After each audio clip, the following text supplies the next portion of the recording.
അതുകൊണ്ട് സഹോദരങ്ങളെ, തൗഹീദ് നമ്മൾ പഠിച്ചുകൊണ്ടേയിരിക്കണം. തൗഹീദിൽ നിന്ന് തെന്നിമാറി ജീവിതത്തിൽ ഒരു നിമിഷവും നമുക്കുണ്ടാകാൻ പാടില്ല.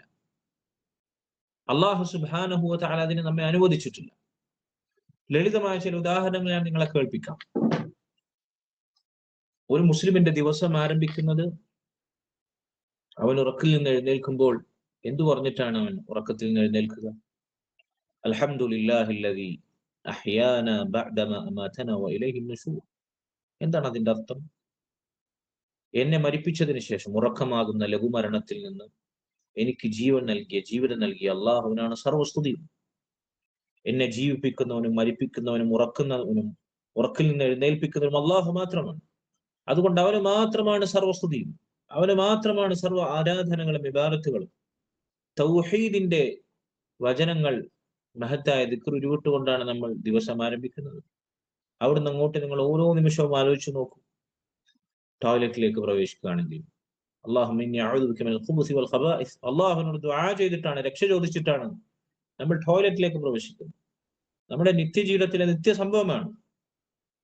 നമ്മുടെ ശരീരത്തിലെ വിസർജ്യങ്ങൾ പുറന്തള്ളാൻ നമ്മൾ ടോയ്ലറ്റിലേക്ക് പ്രവേശിക്കുന്നതിന് മുമ്പ് വരെ അള്ളാഹുവിനോട് രക്ഷ ചോദിച്ചിട്ടാണ് അവിടേക്ക് പ്രവേശിക്കുന്നത്. അവിടെ നമ്മൾ ശുചീകരിക്കുന്നു. നമ്മൾ വുളു എടുക്കുന്നുണ്ടെങ്കിൽ പുറത്തു കടന്ന് ബിസ്മില്ലാ എന്ന് പറയുന്നു. ടോയ്ലറ്റിൽ നിന്ന് പുറത്തു വന്നു കഴിഞ്ഞാൽ ഗുഫ്രാനക എന്ന് പറയുന്നു. അള്ളാഹുവിനോട് പൊറുക്കലിന് ചോദിക്കുന്നു. എന്താണ് അതിന്റെ രഹസ്യം?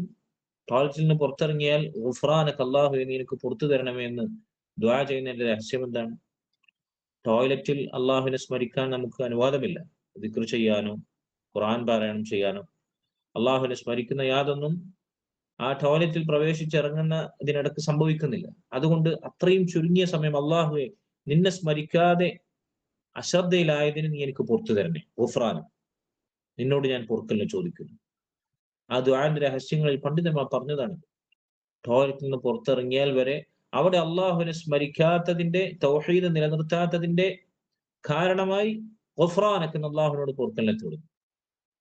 പിന്നീട് നമ്മൾ നിസ്കരിക്കാൻ വേണ്ടി മസ്ജിദിലേക്ക് പോകുന്നു. വീട്ടിൽ നിന്ന് പുറത്തിറങ്ങും ബിസ്മില്ലാ തവക്കൽതു അലല്ലാഹ്, അല്ലാഹുമ്മ ഇന്നി അഊദു ബിക അൻ അദില്ല വ ഉദല്ല എന്ന് തുടങ്ങുന്ന ദുആ.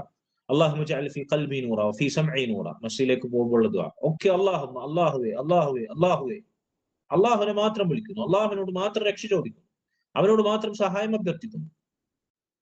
അതിനിടയ്ക്ക് നമ്മൾ ബാങ്ക് കേൾക്കുന്നുണ്ടെങ്കിൽ അവിടെയും ബാങ്കുലികളിൽ തൗഹീദാണ്. അല്ലാഹു അക്ബർ, അല്ലാഹു അക്ബർ, അല്ലാഹുവാണ് ഏറ്റവും വലിയവൻ, അള്ളാഹുവാണ് ഏറ്റവും വലിയവൻ എന്ന് ബാങ്കുലികളിലൂടെ കേൾക്കുന്നവന് ദുനിയാവിൽ മറ്റൊന്നും വലുതായി ഉണ്ടാവാൻ പാടില്ല. അള്ളാഹു ആയിരിക്കും ഏറ്റവും വലിയവൻ. അവനെ സ്മരിക്കുന്ന നിസ്കാരമായിരിക്കും ബാങ്ക് കൊടുത്തു കഴിഞ്ഞാൽ ഏറ്റവും വലിയ കാര്യം. മറ്റൊന്നും വലുതായി അവന് തോന്നാൻ പാടില്ല എന്നാണ്. അങ്ങനെ ബാങ്കിന് ജവാബ് കൊടുത്ത് നമ്മൾ പോവുകയാണ്. മസ്ജിദിലേക്ക് പ്രവേശിക്കുന്നു. എന്താണ്? അല്ലാഹുമ്മ ഇഫ്തഹ് ലി അബ്വാബ റഹ്മതി, അല്ലാഹുവേ എനിക്ക് നിന്റെ റഹ്മത്തിന്റെ വാതിലുകൾ തുറന്നു തരണേ. നിസ്കരിക്കാൻ പ്രവേശിക്കുന്നു.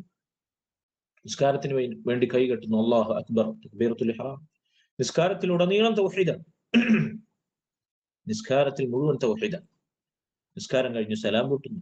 അസ്സലാമു അലൈക്കും വറഹ്മത്തുള്ളാഹി വബറകാതുഹു. അവിടെയും അള്ളാഹുവിന്റെ രക്ഷയും സമാധാനവും ഉണ്ടാകട്ടെ എന്ന സലാമാണ് നമ്മൾ പറയുന്നത്. നിസ്കാരത്തിന് ശേഷമുള്ള ദിക്റുകൾ, ദുആകൾ. സഹോദരങ്ങളെ, മസ്ജിദിൽ നിന്ന് പുറത്തിറങ്ങിയാൽ പിന്നീട് നമ്മൾ ഭക്ഷണം കഴിക്കാൻ ബിസ്മില്ലാ, ഭക്ഷണം കഴിച്ചു കഴിഞ്ഞാൽ അൽഹംദുലില്ലാ. ഇങ്ങനെ ഓരോ രംഗത്തും വസ്ത്രം ധരിക്കുകയാണെങ്കിൽ ബിസ്മില്ലാ, ചെരുപ്പ് ധരിക്കുകയാണെങ്കിൽ ബിസ്മില്ലാ, ഇങ്ങനെ ഓരോ രംഗത്തും വസ്ത്രം മൂരി വെക്കുകയാണെങ്കിൽ ബിസ്മില്ലാ. ഓരോ രംഗത്തും അല്ലാഹു സുബ്ഹാനഹു വ തആലയെ സ്മരിക്കാത്ത, അവന്റെ തൗഹീദ് നിലനിർത്താത്ത ഒന്നുമില്ല നമ്മുടെ ജീവിതത്തിൽ. പരിശുദ്ധ ഖുർആനിൽ അല്ലാഹു സുബ്ഹാനഹു വ തആല സൂറത്തുൽ ഫാത്തിഹ നമ്മൾ അഊദു ഓതുന്നു, ബിസ്മി ഓതുന്നു.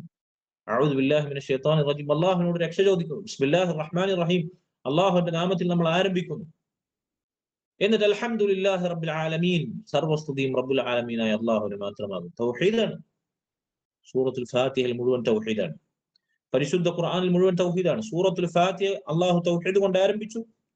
പരിശുദ്ധ ഖുർആനിലെ അവസാനത്തെ സൂറത്തുൻ നാസ്, ഖുൽ അഊദു ബിറബ്ബിൻ നാസ്, മനുഷ്യരുടെ റബ്ബായ അല്ലാഹുവിനോട് ഞാൻ രക്ഷ ചോദിക്കുന്നു. പറയുക നബി, അല്ലാഹുവിനോട് രക്ഷ ചോദിക്കുന്നു. പരിശുദ്ധ ഖുർആൻ മുഴുവൻ തൗഹീദാണ്. അതുകൊണ്ട് സഹോദരങ്ങളെ, ഈ തൗഹീദ് നമ്മുടെ ജീവിതത്തിൽ എത്രമാത്രം കണക്റ്റഡ് ആണ്. മുറിച്ചിടാൻ പറ്റാത്തതാണ് എന്നത് അള്ളാഹുവിന്റെ ദീൻ മുറുകെ പിടിക്കുന്ന ഓരോ മുസ്ലിമും അവൻ ഉറക്കിൽ എഴുന്നേറ്റത് മുതൽ തിരിച്ച് ആ ദിവസം രാത്രി ഉറക്കിലേക്ക് മടങ്ങുന്നത് വരെയുള്ള ഓരോ നിമിഷങ്ങളും ഓരോ രംഗവും അവൻ പരിശോധിച്ചാൽ അവൻ മനസ്സിലാവും. അതുകൊണ്ട് സഹോദരങ്ങളെ, തൗഹീദ് നമ്മൾ പഠിച്ചുകൊണ്ടേയിരിക്കണം, അത് പുതുക്കിക്കൊണ്ടേയിരിക്കണം. തൗഹീദിന്റെ പാഠങ്ങൾ നമ്മൾ അറിഞ്ഞുകൊണ്ടേയിരിക്കണം, കേട്ടുകൊണ്ടേയിരിക്കണം. മടുക്കരുത്, ചടക്കരുത്, വെറുക്കരുത്.